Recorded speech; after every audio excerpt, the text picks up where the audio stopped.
Dan Bapa dan Putra dan Roh Kudus. Amin. Tuhan, terima kasih Engkau mencurahkan kepada kami hati nurani. Suara hati yang mengajak kami untuk selalu berbuat baik dalam keadaan apapun. Dan tidak membalas kejahatan dan kejahatan. Karena itu hak-Mu. Bantu kami ya Bapa, terus mendorong berbuat yang baik, berpikir yang baik, bertindak yang baik, merasakan yang baik. Terpujilah nama-Mu kini dan sepanjang segala masa. Amin. Saudaraku yang terkasih, saya mengajak Anda untuk merenungkan bacaan pertama hari ini. Itu kisah tentang Yusuf, anak dari Yakub, anak ke-11 dari Yakub. Yusuf yang memiliki mimpi-mimpi yang begitu indah. Mimpi-mimpi yang membuat iri saudara-saudarinya. Karena dia juga yang paling disayangi oleh Yakub. Diberi jubah yang terbaik. Tetapi mimpi itu membuat para saudaranya yang lain iri karena dianggap para saudara yang lain itu harus tunduk kepada dia. Dan iri itulah yang membuat akhirnya mereka bersekongkol, berkonspirasi untuk membunuh saudaranya sendiri. Ya. Satu bapak, meski lain ibu. Meski kemudian tidak jadi dibunuh, tetapi dibuang ke sumur yang kering. Dan tapi juga akhirnya dijual kepada bangsa Mesir. Di pembuangan di Mesir, ternyata dia tetap didampingi oleh Tuhan. Tuhan tetap memilih dia. Dia menjadi Perdana Menteri di kerajaan Firaun pada waktu itu. Karena dia mampu menerjemahkan mimpi dari sang raja. Nah, apa yang terjadi kemudian dalam bacaan pertama hari ini, kita mendengar bagaimana dia menjadi Perdana Menteri, ya, dia memakmurkan rakyat Mesir dengan menimbun gandum-gandum yang terbaik di tempat-tempat penyimpanan. Dan pada saat itulah terjadi kekeringan yang luar biasa di sekitar Timur Tengah, termasuk di daerah Kanaan, tempat saudara-saudara Yusuf tinggal bersama ayahnya. Dan apa yang terjadi kemudian, saudara-saudara Yusuf harus membeli gandum dari Firaun ini. Suatu pemandangan yang luar biasa. Mereka kemudian bertemu dengan Yusuf tanpa mereka ketahui bahwa Yusuf sudah menjadi orang kepercayaan raja. Dan Yusuf mengerti bahasa mereka. Lalu salah satu dari mereka berkata, Ruben yang sulung mengatakan, kita dipersulit. Inilah sebabnya karena dosa-dosa kita. Ya, kita telah menjual saudara kita. Kita mau membunuh saudara kita. Sekarang inilah akibat dari dosa-dosa kita sendiri. Mereka menderita. Saudaraku yang terkasih dalam Kristus, hari ini kita mendengar bagaimana setiap perbuatan itu mempunyai akibat.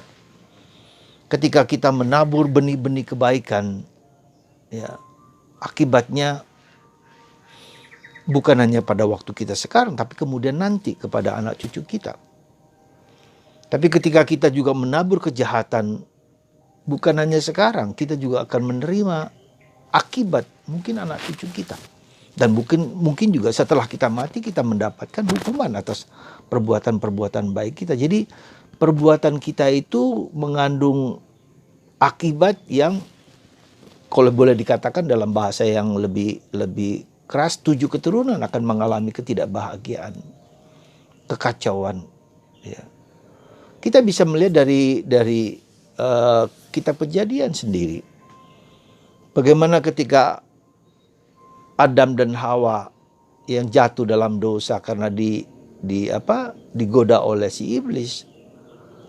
Mereka sendiri terpecah satu sama lain, mereka sendiri tersingkirkan, terjauhkan dari Tuhan. Ya. Lalu mempunyai akibat, anak mereka pun Kain membunuh Habil, saudaranya sendiri. Dan seterusnya memiliki kita akibatnya dari itu kita memiliki dosa asal. Kita semua manusia memiliki dosa asal. Surat Paulus kepada umat di Roma.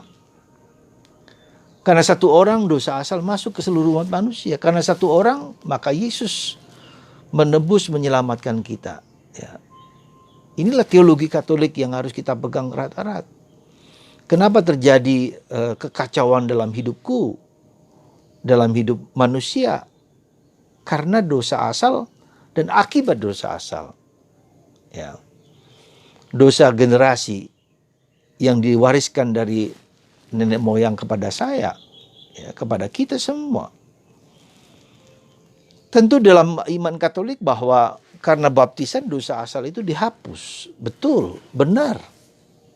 Karena Kristus, darah Kristus itu menghancurkan kuasa dosa asal.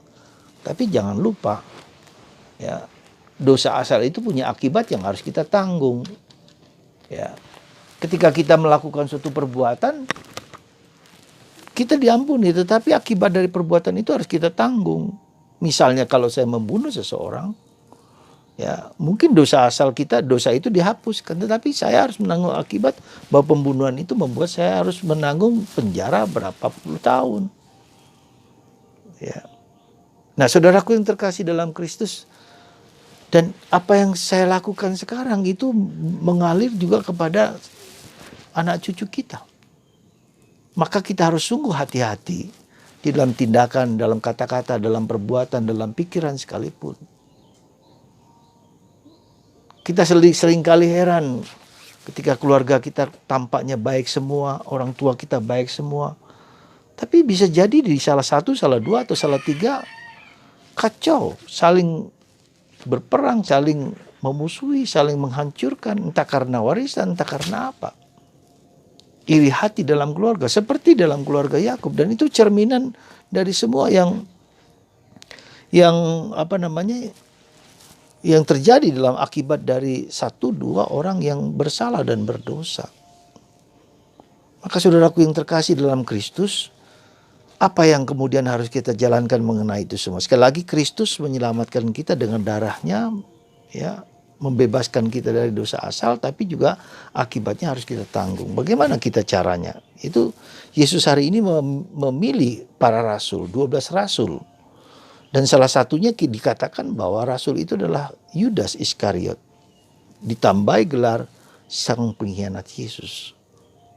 Dan itu tertera dalam Injil. Jadi kita lihat, perhatikan bahwa tidak bisa tidak yang dilakukan oleh Yudas, ya, gelar itu menjadi gelar yang cap yang tak akan hilang dalam sejarah waktu. Bayangkan nama seseorang tercantum di sana, di dalam kitab suci. Tertera di sana, dan orang-orang tak akan lupa akan hal tersebut. Nah, tetapi penggunaan para rasul ini, panggilan para rasul ini, katakan Yesus bahwa mereka harus berjuang melawan, bukan hanya mewartakan kabar gembira, mewartakan keselamatan kerajaan Allah sudah dekat, tapi juga harus melawan kuasa kegelapan. Ya. Dan dalam Injil, dalam kitab suci, ya, kita ingat dalam Injil, dalam kitab Kejadian bahwa manusia jatuh dalam dosa karena iblis juga, karena godaan iblis yang membuat manusia mengkecoh manusia, menipu manusia bahwa manusia akan menjadi seperti Allah. Kesombongan, dosa kesombongan, spiritual pride, ya, kesombongan rohani. Ya.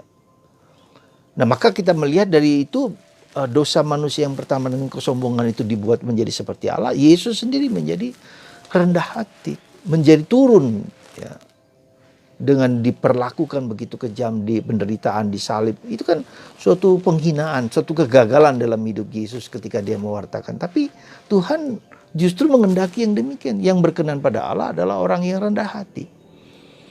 Jadi musuh manusia yang pertama itu adalah kesombongan. Lalu itulah, ya, kita diajak untuk menjadi lebih rendah hati. Seperti Yesus diperlakukan apapun supaya Tuhan bisa membangkitkan dia. Nah, jadi apa yang harus kita lakukan sebagai Anda semua, kita semua dipanggil sebagai rasul, mewartakan kabar gembira. Kabar gembira apa? Bahwa Yesuslah juru selamat, Yesuslah yang menembus kita, Yesuslah yang menghancurkan kuasa dosa yang dilakukan oleh iblis itu. Dan maka kita harus juga, karena musuh kita bukanlah musuh yang hanya kelihatan, tetapi yang tidak kelihatan itu jauh lebih berat, ya, yang menyusup dalam apa yang nampaknya baik, apa yang nampaknya benar, tapi menyusup dengan berbagai macam tipuan-tipuan si bapaknya pembual ini. Sekarang kita lihat dalam hoax itu, dia melakukan berita-berita bohong dengan segala sesuatu itu yang nampaknya meskipun baik sekalipun, ya. Jadi maka untuk bisa seperti itu kita harus terikat, sungguh-sungguh terikat kepada Tuhan. Maka kita bisa melihat Yesus sendiri setiap waktu berdoa kepada Bapaknya. Yesus sendiri telah menghancurkan kuasa kegelapan itu, ya, dengan godaan-godaan itu. Kebersatuan dengan Allah itu menjadi mutlak harus. Karena kita berhadapan bukan hanya yang kelihatan, tapi yang tidak kelihatan, yang meniru, yang menipu, yang berbohong, dan seterusnya, ya. Jadi melawan kuasa kegelapan, lalu kita terikat pada Yesus. Yang kedua, kita harus berani menyatakan diri, ya, sebagai rasul Kristus, membawa kemenangan, membawa satu-satunya adalah Kristus bagi kita yang dapat menyelamatkan, menebus kita, ya. Maka mari saudaraku terkasih, yang kedua adalah menjadi lebih rendah hati dalam hidup ini.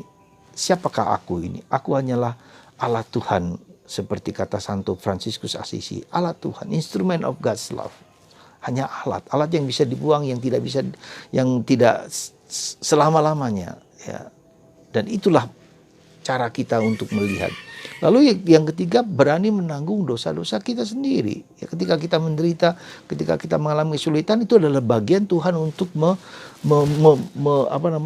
membuat kita rendah hati. Penderitaan itu membuat kita lebih rendah hati, bahwa kita nothing, ya. Ya, kesulitan pandemi Covid ini membuat kita menjadi lebih rendah hati. Apa yang kita mau banggakan? Kekayaan kita, harta kita, kesombongan kita, nothing gitu. Nah, disitulah sebetulnya penderitaan itu membuat kita menjadi lebih rendah hati untuk kita disucikan di dunia ini.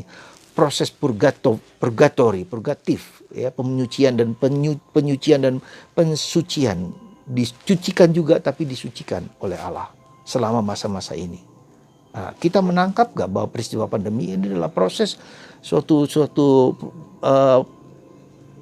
panggilan iman dari sudut iman, ya.